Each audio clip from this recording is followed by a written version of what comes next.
Power to the truth. This is Margo. This is Tuesday, February 19th, 2019, and it's 4:26 p.m. Pacific Time, United States of America. So, we've got another full show today. We have a new day's worth of data up on CAM's Copernicus Atmosphere Monitoring Services, and they put up Sunday, 17th, and yesterday we looked at Saturday's data from February 16th. So we're going to go over methane, and then I've got a couple of blog posts from Robin Westenra that we're going to go over. We're going to go over comments, and then we'll do earthquakes. So that's the plan. So first of all, I have the movie pulled up here on CAMS, and so the base time is Sunday, February 17th, and this is where Saturday left off with the data,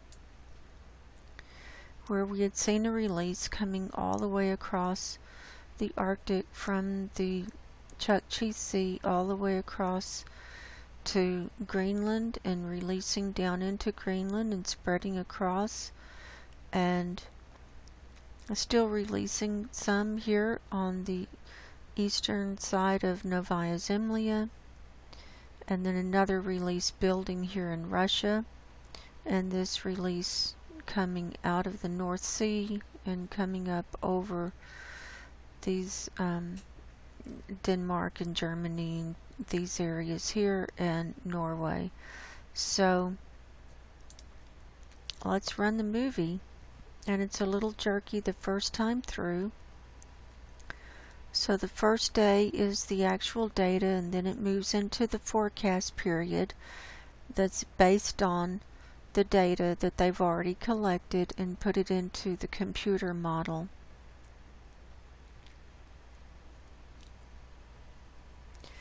So we can see it's continuing to spread down towards Svalbard and continuing to move down through Canada. Then a large release in the forecast period coming out of the Kara Sea, then moving across and coming out of the Laptev Sea, then a new release coming out of the Chukchi Sea, and then this dissipating somewhat here in Siberia. Okay, now that's in the forecast period. Then here's another one building here in Siberia by Thursday in the forecast period. So I'm going to stop it at the end of Sunday. So that's where Sunday ended with the data. And I've found that the methane forecasts seem to be pretty accurate from CAMS. When the data comes in, it's pretty close to what they had forecast. So it's not stopping. It's just moving around somewhat. So now I have it loaded up for the globe worldwide, and it's for Sunday being the base time and global and surface level. And on the other one we were looking at the Arctic level. And on one of the comments someone said, what's up with China? And that's a very vague question, so I assume they mean the methane, and we've talked ad nauseum about the methane release coming up out of China.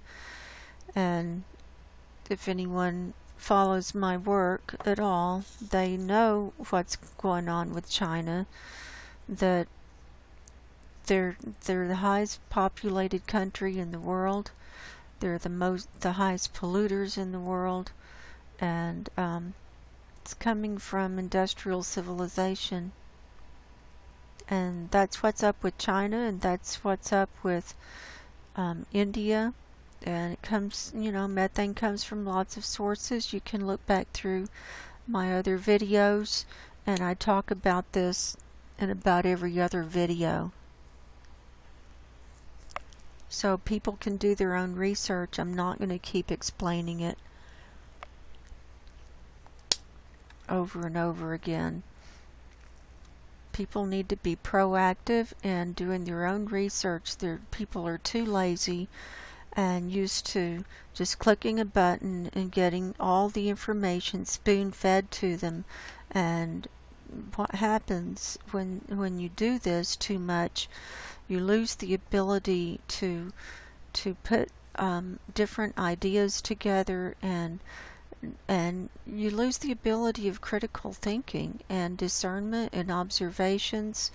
And so I encourage people to do their own research. And so what we're seeing here is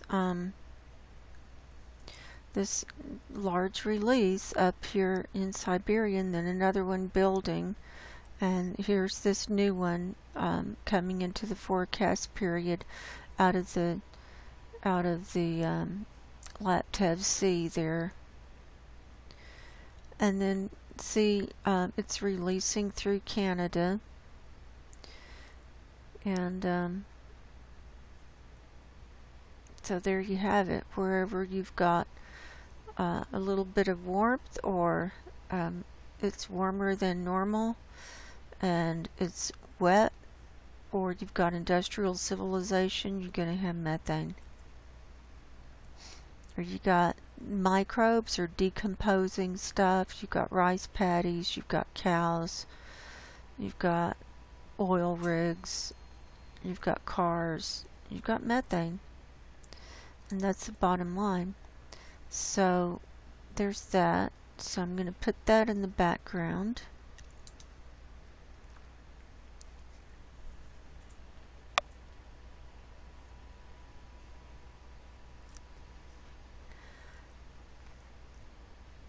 And next, Robin shared this post with us in the comments yesterday, and I was not aware of this article. I did see it when it was posted, but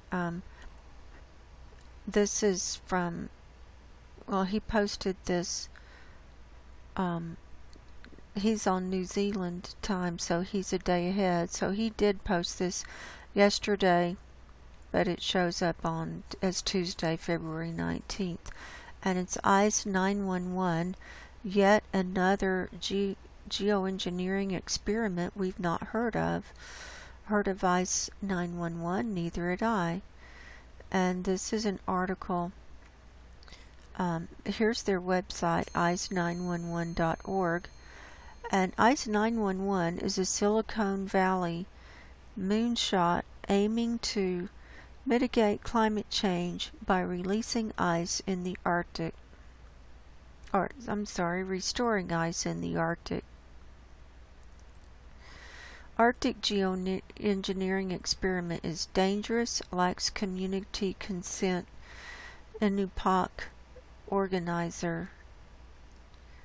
And this is from Geoengineering Monitor from February 14th.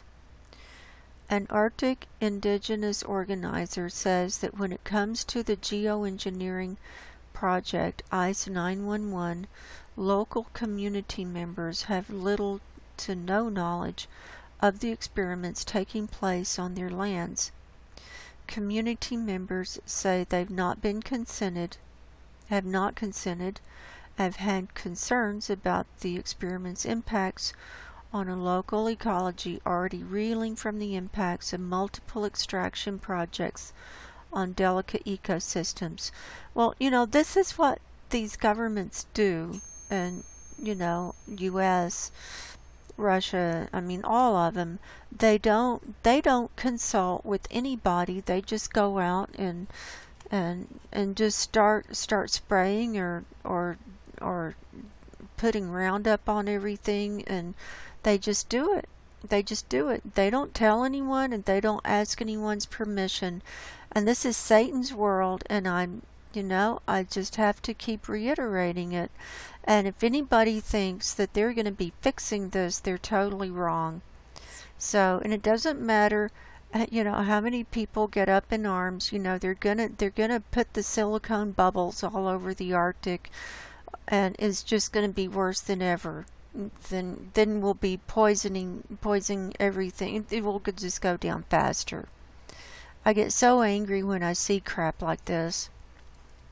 The ICE 911 project is an attempt to experiment with the preservation of Arctic sea ice by covering it with a layer of reflective silica microbubbles. The project's leader, Leslie Field, suggests that this technique could be used on a massive scale to slow the melting of Arctic ice, preventing sea level rise.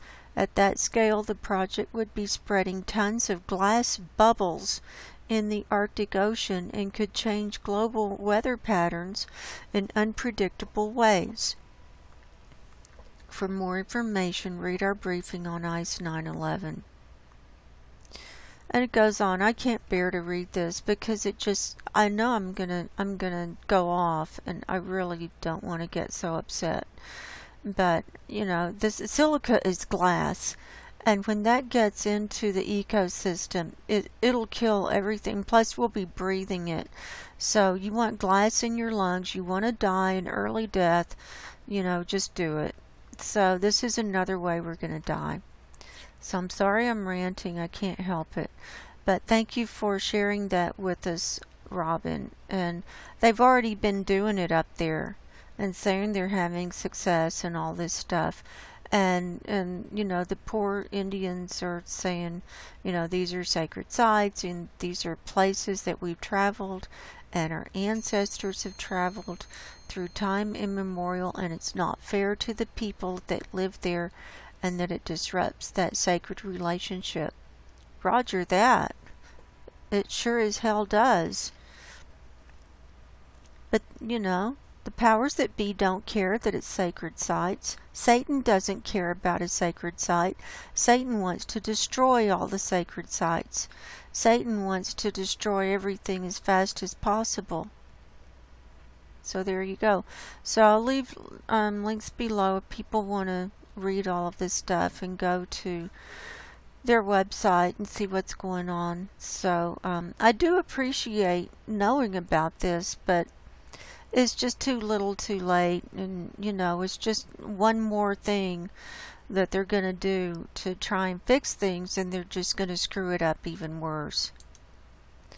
So, and then Robin just put up this blog post, and he says, observations of sea ice on the east coast of Novaya Zemlya. And he did this as a result of my video yesterday where I was showing the sea ice. Oh, and that ding you hear in the background is my dryer going. So, anyway, sea ice on the east coast of Novaya Zemlya this year is colder than last year. Trying to monitor what is happening with the sea ice is difficult. Trying to get an accurate picture depends sometimes on contradictory data. For instance, data on sea ice thickness from the EU is quite different from that from the U.S. Navy. This article explains the difficulty, although it does not refer to the many years of work that Peter Wadhams has done by measuring sea ice thickness by sonar from a submarine. As a layman and non-expert, it seems to me that this must be more accurate than satellite images, but that is no longer available to us. And then he goes into techniques of measuring and stuff. And he leaves that link. And he says, I've become convinced that the best way to look at this is to choose a data set and go with that. I agree. You gotta compare apples to apples, like we were talking about the Navy site, and where they have old data and new data, and you can't compare the old data with the new data because it's a whole different modeling set, and it can't be apples to oranges. It's got to be apples to apples. Trying to compare different sets of data is a frustrating exercise. However, as well as looking at the shorter term data on a day-by-day, week-by-week basis can be misleading. We also need to do comparisons over a period of time. So we need the big picture, is what he's saying. I've therefore made a comparison using NASA Worldview over several of the last 10 years. I've taken screenshots of the sea ice in the same position on the east coast of Novaya Zemlya in the Kara Sea. The orientation differs from the map. You have to turn the map 90 degrees counterclockwise to get a true orientation. So here's Novaya Zemlya, here's the Kara Sea. As discovered by Margo, if you turn on a layer for ice surface temperature, you can discover which areas are cloud-free, difficult when looking at ice. Not only that, but you can get a temperature in degrees Kelvin for the surface ice. So, and there's the scale up there, and the blue is colder, the green is warmer, and I did a whole show on reading Kelvin. So, another difficulty is the wide difference between two data sets, Earth Null School and NASA Worldview. While Worldview tells me that the ice surface temperature is 250 K, or minus 23 degrees Celsius, Null School tells me that the sea surface temperature is minus 1.8 C, or 271 Kelvin. Is one of them inaccurate, or are they measuring something different? I don't know. I've found discrepancies, and I've found discrepancies with temperature on Null School and wind. So, I don't know. That's why I stick with the ones that I stick with. Here are views with corresponding temperatures as per NASA Worldview. So here it is, 2009. So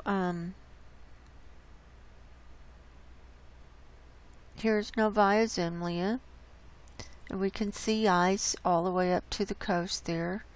So what he's talking about is the ice to the east of Novaya Zemlya in the Kara Sea. Here's 2010, and there was ice. 2012, and it's broken up, and that was on February 12th. And 2012 was a very bad year for sea ice. That was when it was at its minimum extent. 2016 was also a bad year for sea ice, and first was 2012, then 2016 was a bad year. Last year was a bad year for sea ice too. And so here there's a big open area where you can see here's the ice and there's not any there. Here's 2017, and it's broken up. Here's the temperature. And I'm thinking the temperature varies from day to day. Here's 2018. Minus 270 Kelvin, or it's not minus, it's 270 Kelvin, and then minus 3 C. But you have to remember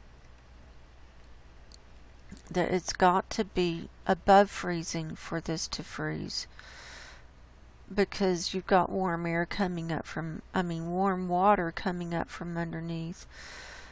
And then 2019, on February 16th, was there was more sea ice here, but and then here's the edge where it's just a very little bit, and then he's saying he saw 250 Kelvin, or minus 23 C.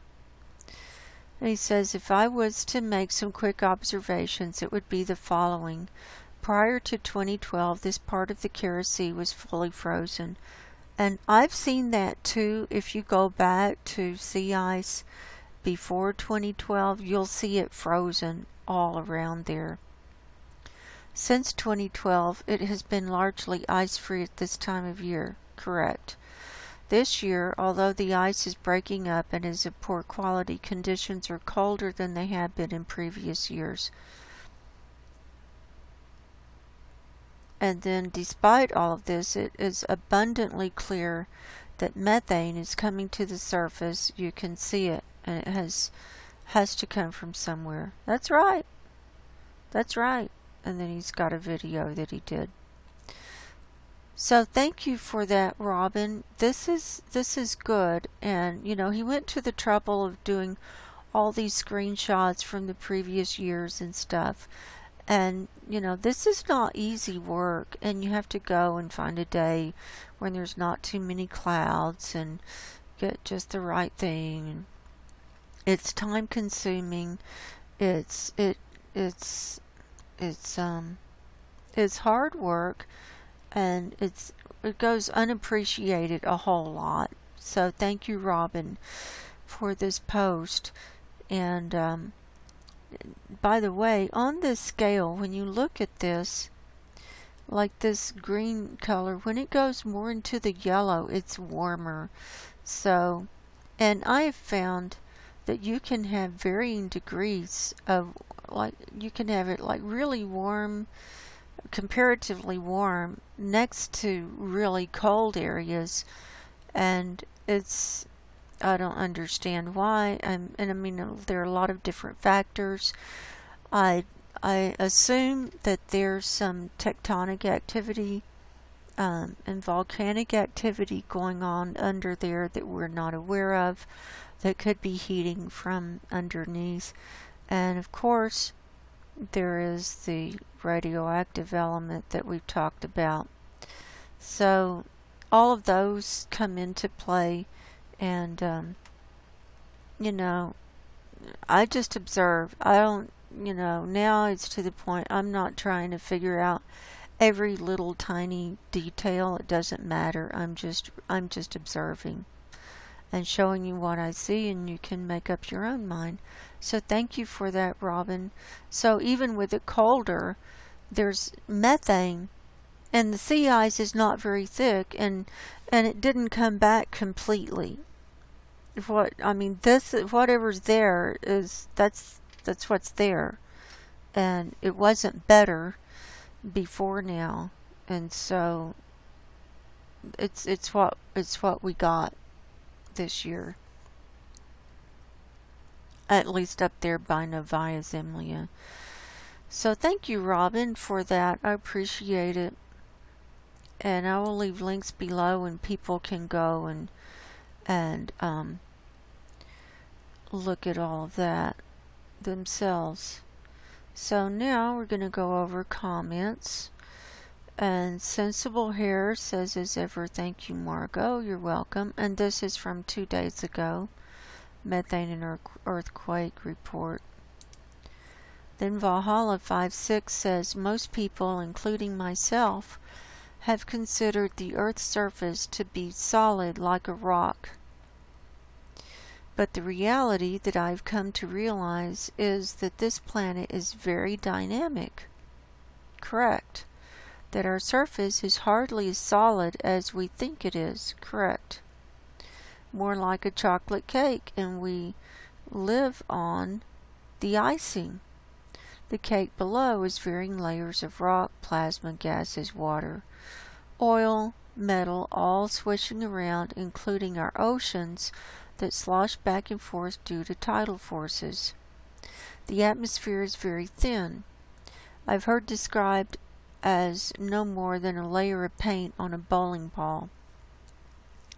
My point is, the impression is, if rock solidness is mostly an illusion, and we can be swept off the surface much like the tsunami victims of Fukushima in an instant.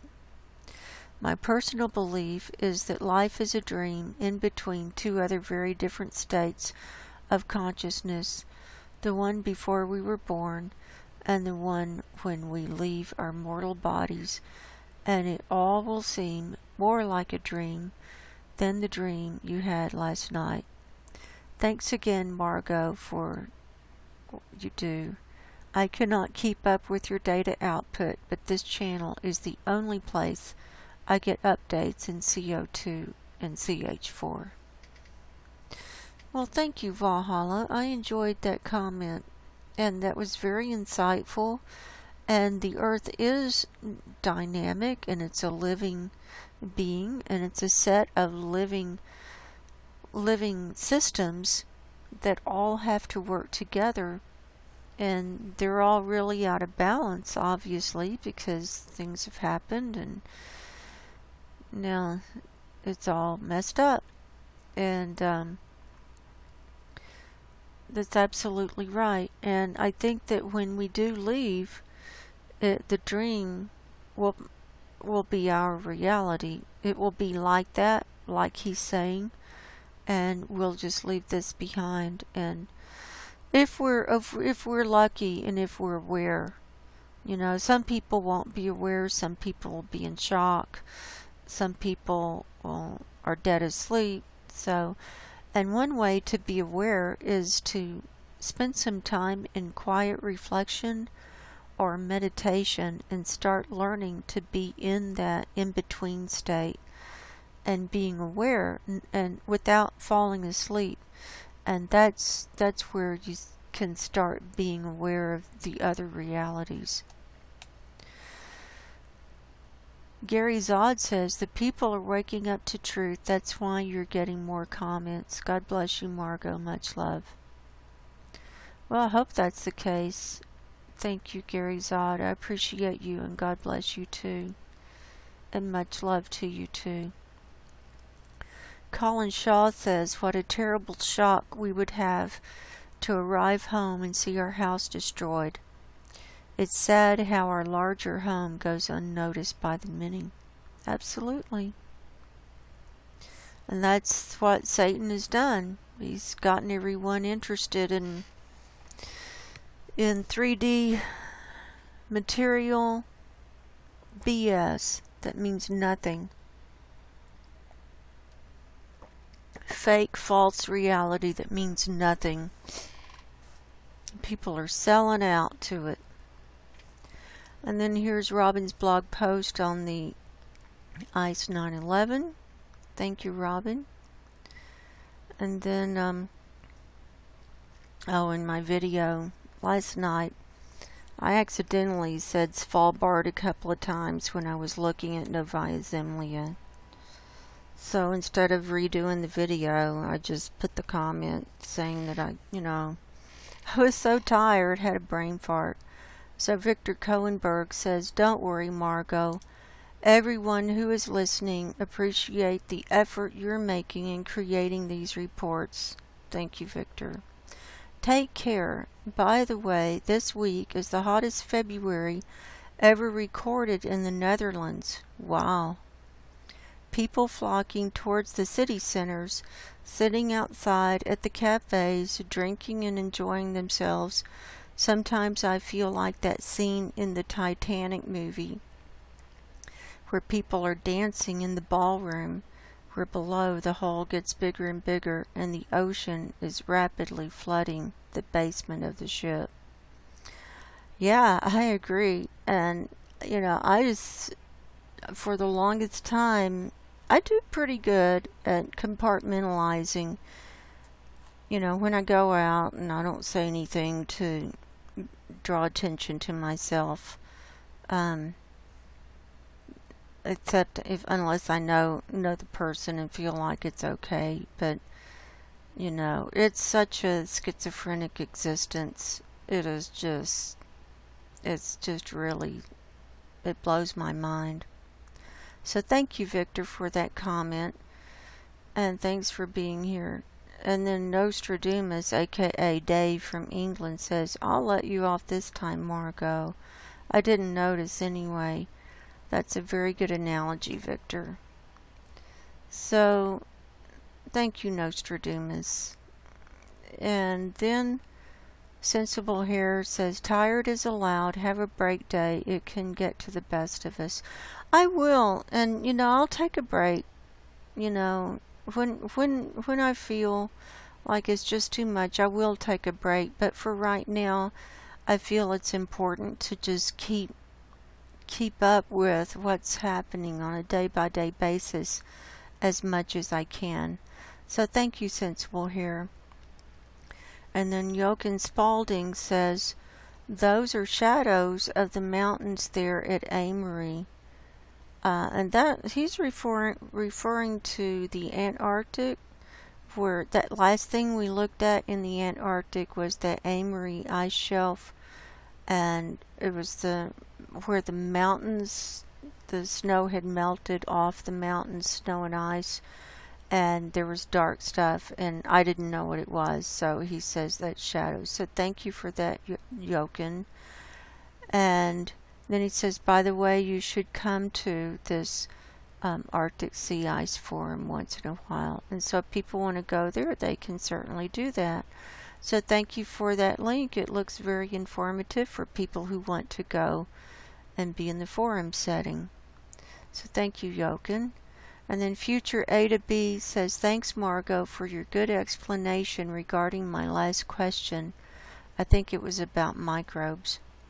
I'm just holding my breath. The high temperatures all over Europe this time of year are just very worrying. Yeah, well, they'll get higher. So thanks, Future A to B.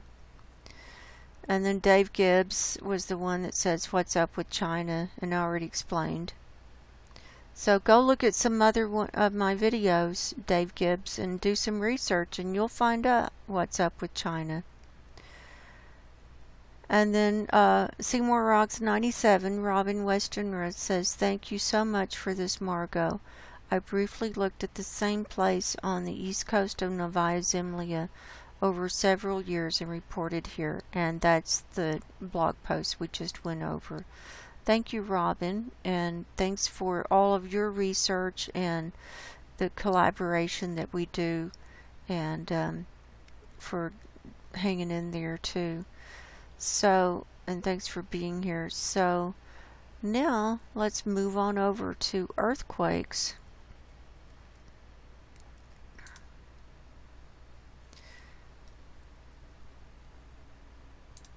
And we're looking at USGS, all magnitudes from the last 24 hours.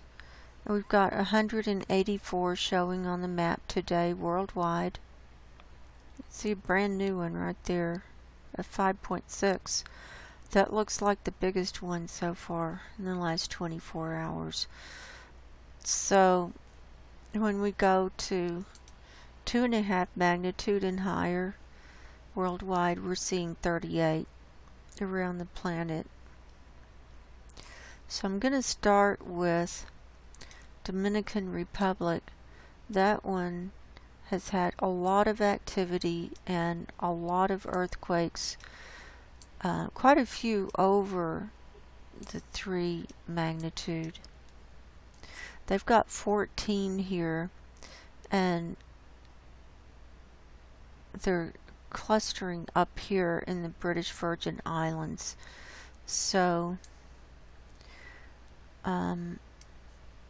we've got 3.0, 3.3, 3.3, 1.6, 1.8, 2.8, 1.9, 2.4, 1.2, 2.2, 1.1, 3.0, 2.9, and 2.9.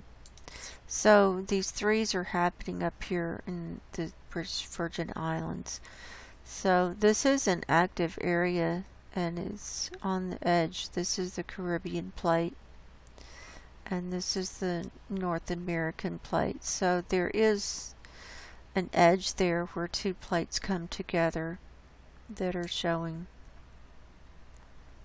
a lot of activity there. Next, let's come on over to Mexico. Here's this 4.5 that happened off the coast of Puerto Madero. This one happened today at 6:13 this morning, 35 kilometers deep, right on that red line. And now coming on down to South America. There was a 4.6 near Buenaventura, Colombia at 3:06 this morning. All these times are Pacific time, 65 kilometers deep. Coming on down, I've got 2 in Peru. Here's a 4.5 near San Ramon, Peru, last night at 10:11 p.m., 115 kilometers deep.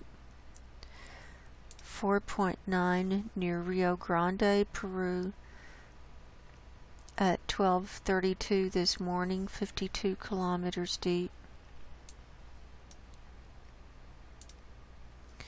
4.8 near San Antonio de los Cobres, Argentina, last night at 7:11 p.m., 191 kilometers deep. Here's one in the ocean, a 4.8 off the coast of Villanar, Chile, at 9:09 p.m. last night, 25 kilometers deep. Then out here on this East Pacific rise, Central East Pacific rise, right on the red line, was a 4.7. This one happened at 1:05 this morning. So these are pretty good size, in high 4s. Now let's go ahead and go look at Hawaii while we're moving across the Pacific. We're on all magnitudes here. We're seeing 10 here today. I'll call them off. 1.7, 1.8, 2.2, 2.1, 2.4, 2.2, 3.0. That's near Mauna Loa. That's the biggest one so far. 1.5, 2.3, and 1.7. So this is Mauna Loa. This is Kilauea. Got 2 over here at Kilauea today, and then 3 in the ocean. So the largest one was the 3.0. So there's still stuff happening over there. It's not stopping. Then down in the Tonga region was a 5.2 near Ohanua, Tonga, last night at 6:05 p.m. right on the red line. Here's a 4.7 near Tardine, New Caledonia, at 5:30 this morning, 7 kilometers deep. 4.6 near Sola, Vanuatu at 12:10 this morning, 198 kilometers deep, so that was a little deeper. Moving on around, this was very active here in Indonesia. Remember, yesterday was the full moon. 5.0 near Taran, Papua New Guinea at 9:23 last night, 50 kilometers deep. See the wave? Let's see if there was a tsunami warning.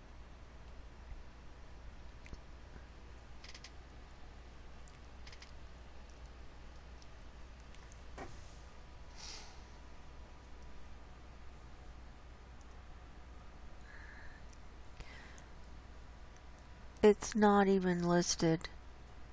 It would be listed here by date, and it's not even listed there. So there was no tsunami warning issued on that.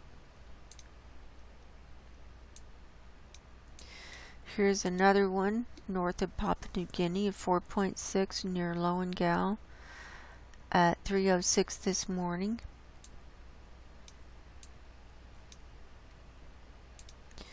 And a 4.5 near Samlaki, Indonesia at 8:55 this morning, 49 kilometers deep.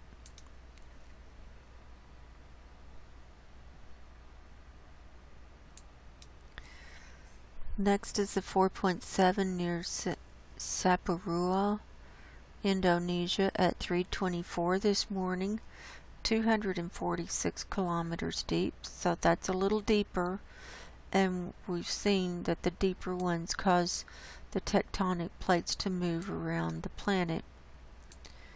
Here's a 5.6 near Kota Ternate.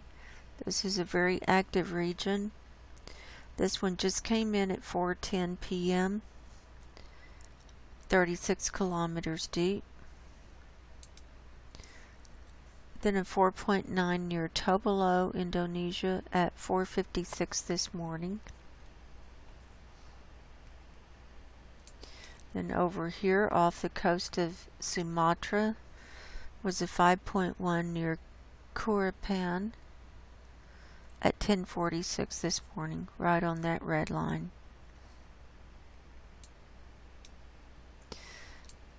Coming on around to, where is this one? Turkey. 4.1 near Biga, Turkey. This one happened at 1:33 this afternoon.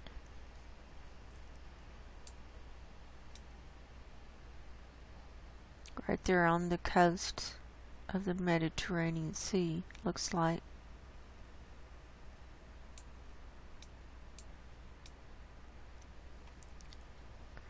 Next is one right off the coast of Japan. Was it off the coast? Yep, it's in the water. A 4.6 near Ofunato, Japan at 8:24 this morning, 69 kilometers deep. Fukushima is right down here, I think. Let me get my bearings. Oh, let me get my bearings. I'm going to pause it. Sorry about that. Fukushima is further away. I had to zoom out a little bit. That is Ishinomaki. Some of this writing is so small. It's like, oh, it looks like Fukushima, but it's not. That's Ishinomaki. So I apologize, but Fukushima is down here. So that's quite a ways. So no worries there. Next, let's go on up to Alaska.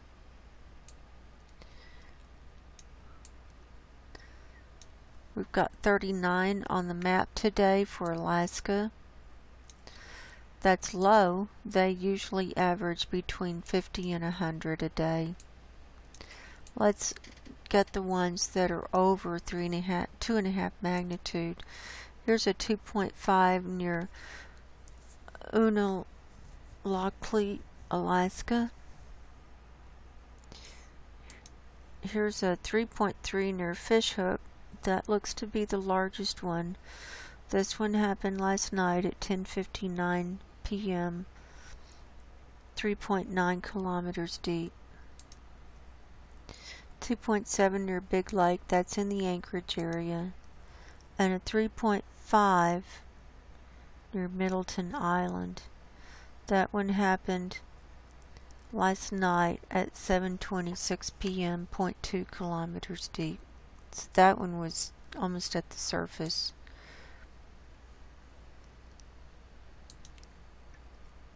So there were 4 that were above 2.5 magnitude. So we've got 35 under that. So not very many earthquakes up here today. But they are larger in magnitude, and that's what we've been seeing. Sometimes we'll have smaller in the numbers, but larger in the magnitude. Looking at now the lower 48, here in Oklahoma, there was a 2.7 near Crescent, Oklahoma, and a 3.4 near Chickasha. This 3.4 or 3.0, sorry, came in at 10:08 this morning, 5 kilometers deep, right here. So these are on either side of Oklahoma City, it looks like.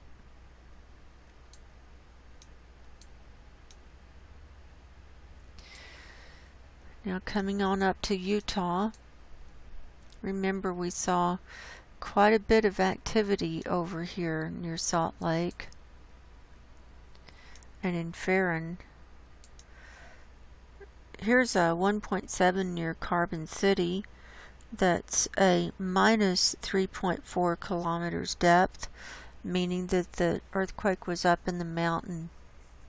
This one happened last night at 9:02 p.m.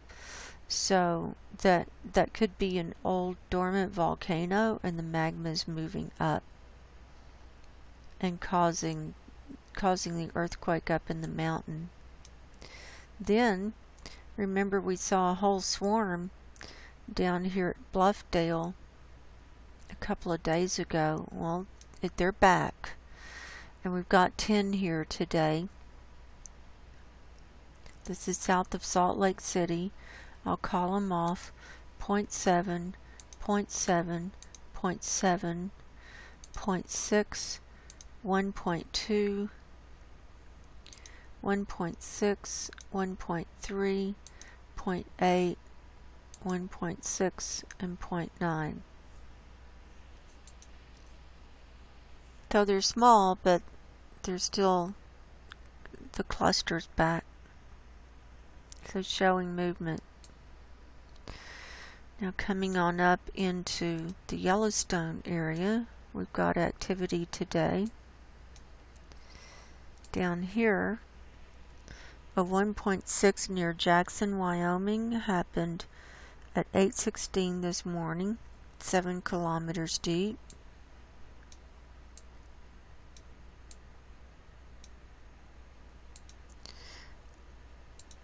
And a 1.3 near Dillon, Montana happened last night at 9:50 p.m., 15 kilometers deep.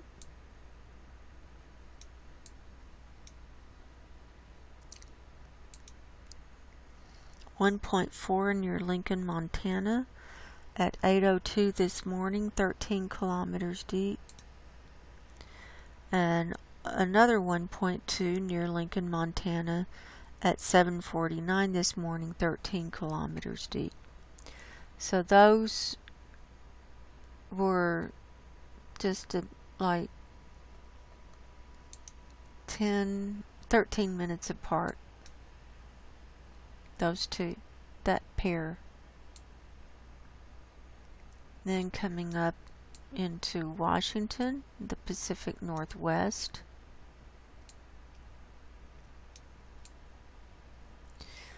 We're seeing 3 right here. A 1.0 near Desert Air at 9:44 this morning. 1.5 near Wapato at 9:25 this morning. And a 1.8 magnitude explosion near Castle Rock at 7:04 this morning at a minus 0.5 kilometers deep. Well, they got started early with their blasting today. Oh, by the way, I was looking on the map earlier today, and after I finished my report yesterday, they showed a couple of quarry blasts up here or somewhere. I think it was up here from yesterday that were in the time frame. They were like earlier in the day, but they weren't registered over here yet. So they were blasting yesterday from what I saw. Not as much, but they're back at work. Nevada, 1.3 Alamo, 1.7 Warm Springs, 2.5 Tonopah, and here's some little ones near Walker Lake. Here's a 1.3 Here's one in the red that just came in at 0.7. Okay, coming on up. Remember we had a cluster here near Incline Village yesterday. Here's a 1.1. This one came in this morning at 10:56. That's up in the mountains there, just north of Lake Tahoe. Reno's clear. I think that's it for Nevada. Coming on up into California. Here's a 1.4 near Mineral. This one came in last night at 11:22 p.m. I missed this one. 1.0 near Portola at 2:20 this morning.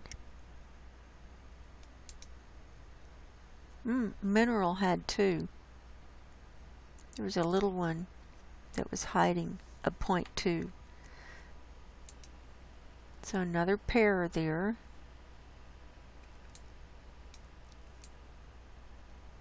Let's come down this east side of California today to change it up a little bit. Here's a 2.1 near Markleeville at a minus 1.4 kilometers depth. So that was up in the mountain at 9:03 this morning. 1.0 near Gardnerville, 0.5 near Smith Valley, and look at our activity down here at Mono Lake.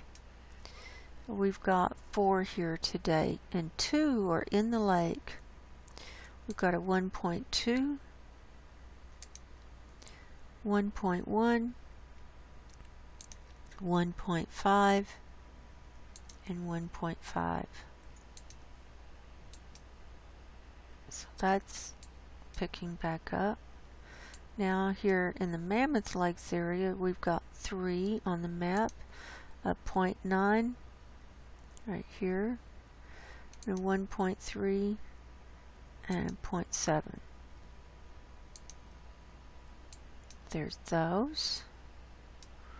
Moving on down, here's a little itty bitty one, a little baby one near Lone Pine, a 0.4. Here's a 1.2 near Coso Junction. Here's a 2.9 magnitude explosion, a large explosion to cause a 2.3 magnitude. Did I say 2.9? I'm brain dead today. 2.3 explosion near Sandy Valley, Nevada, but it's in California. This one happened at 3:45 this afternoon, 0 kilometers depth, so it was right on the ground, right at surface level. Then a 1.6 quarry blast near Boren, California, happened at 4:36 this afternoon. So see, the earthquake makers are back at work. Mexico's clear. Now we're moving into Southern California. We've got 44 on the map today. Let's see how many of these are 2.5 magnitude and higher. We got that Tonopah. Look, it's right on the red line. 2.5 near Cabazon, California at 12:05 this afternoon. That's the San Andreas Fault. It's right on it.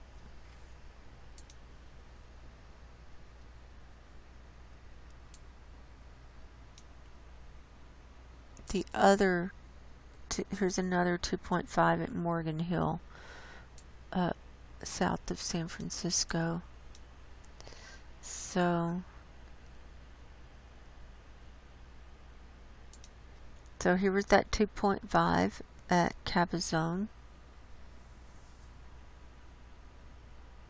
Let's see how many are at Kauai today. 25. So that's picked up. These are small. Mostly ones and under. And now let's... Oh, look at this one. Right on the coast. 1.8. 2 kilometers west-northwest of Marina del Rey. At 1:23 this morning. Well, we've got a few on near the San Andreas fault line. A 1.8 at Kettleman City. 0.9 near Bradley. 2.0 near San Ardo. 2.1 near Pinnacles. 2.4 near Tres Pinos. 0.7 near San Juan Bautista. And we saw this 2.5 near Morgan Hill, just southeast of San Jose. Then here's one right on the coast here in the bay, a 1.6 near Alameda. This one happened last night at 9:10 p.m.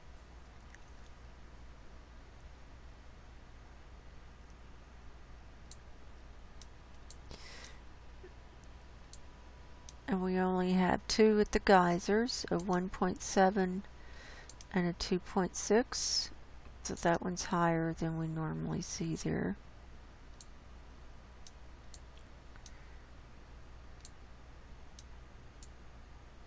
Yeah, I think I got those.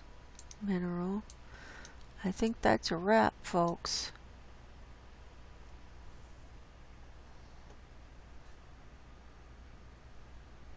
Let's see if anything major has come in while I was recording this.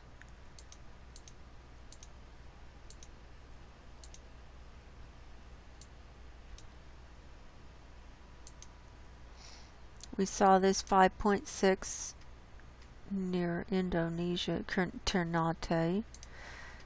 Here's a new one. Oh no, we saw that. That's at Boca de Yuma, Dominican Republic at 2.9. We saw that.